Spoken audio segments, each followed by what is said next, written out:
What is going on, everybody, and welcome back to the channel. Today got kind of an educational video for you today. Thrifting's been kind of slow, so I thought I'd come on here and take a moment to kind of teach people who are new to thrifting or are trying to get into thrifting and reselling, just some of the little tips and tricks that I've picked up along the way. So for those of you that don't know me, my name is Liam. I've been thrifting for a very long time, but only really started taking it very serious a couple of years ago, and then really tried to get into the resale aspect, I want to say about a year or so, or a few months ago. So I myself am still kind of the beginner stages of getting deep into vintage, but I wanted to come on here and share about like 3 things that I thought would have been useful when I was coming up and learning more about thrifting and vintage shirts and stuff like that. So without further ado, let's get right into it. So one of the first things that I want to talk about is one of the more easier things to understand, and that is the difference between single stitch and double stitch. Now, single stitch and double stitch, it does determine the year, so to speak. There are some shirts that are from the 90s that are double stitched, and there are, that I've found, some shirts from the early 2000s that are still single stitch. Now, when people talk about single stitch and double stitch, it literally means just the type of stitching that's on the hem and the sleeves of the shirt. So for example, I will show you guys this t-shirt. Now, as you guys can see, the sleeve right there and the bottom hem right here are all double stitched. Now that's what that means. Now this shirt right here, this is a shirt that is single stitch, as you can see there on the sleeve and right there on the bottom hem. Now there are some shirts from the kind of like later 90s that are a little different, and these ones will have a single stitch sleeve, but they will also have a double stitch hem at the bottom. Now, usually those shirts are more kind of like the later 90s, when shirts were trying to move into that double stitch realm. At least that's what I've come to notice. I haven't done a whole lot of research on that, but a lot of the shirts that I have found that ended up being single stitch top, double stitch bottom, those shirts are more along the lines of like, but I have found some early 90s shirts that are like that, but not a lot. Now, another thing when it comes to stitching is also going to be the collar. Now, a lot of vintage shirts will have a single stitch collar, and that'll look like this, where it just kind of looks like one seamless stitch from the collar into the shirt. Whereas some shirts from the earlier 2000s or even present day shirts will have a double stitch, and that looks like this, where you see the 2 stitches leading from the collar into the shirt. Now, with the rise of popularity of vintage and, you know, thrifting and all that stuff, a lot of places have went back to that single stitch look and the single stitch collar line and stuff like that. So the next tip is going to be about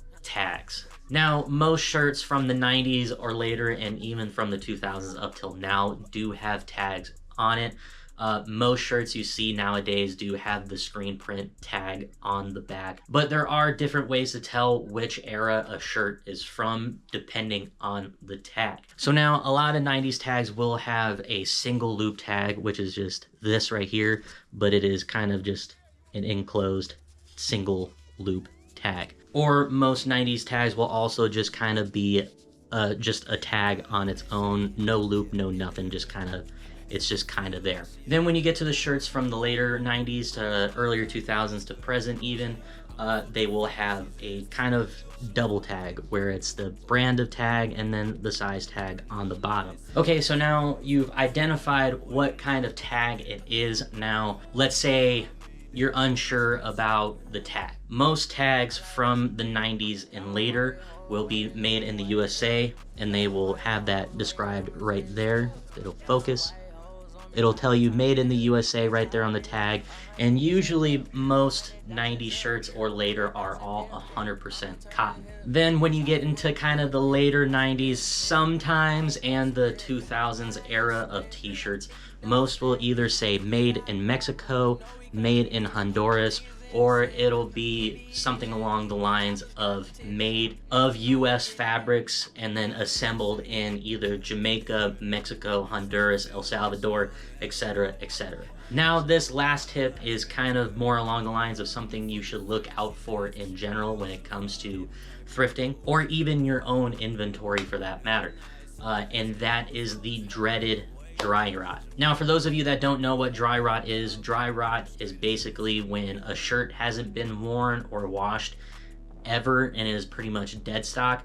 The dyes in the shirt basically just eat away at the materials of the shirt, and it causes the shirt to be very frail.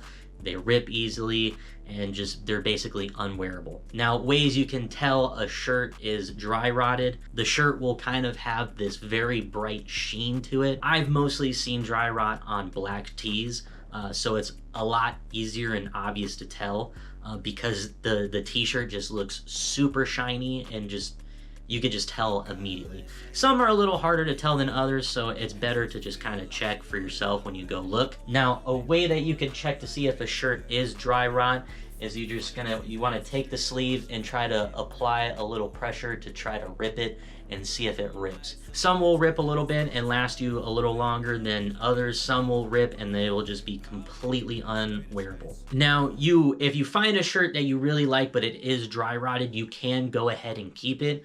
But be warned that if you do keep dry rotted shirts with your good shirts, that dry rot will transfer to your good shirts and it will dry rot your other shirts. That is the unfortunate part of dry rot and keeping it in your collection. I've seen a lot of people frame them or just hang them up as kind of just cool memorabilia stuff. I feel like dry rot is one of the ones that I didn't know about at first, and I didn't find out until later down the road what that was.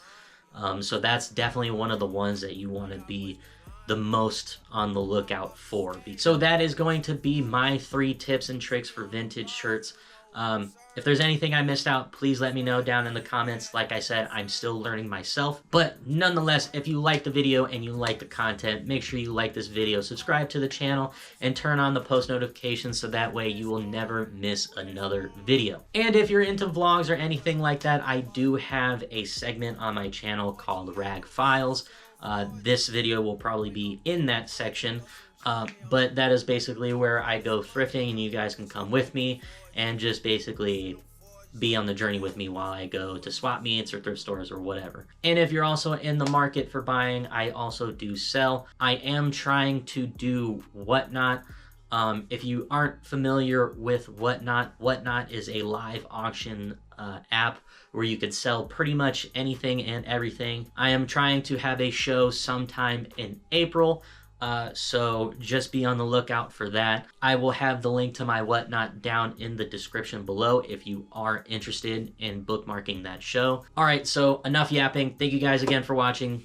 Thank you so much. I'll see you guys in the next one. I'm out.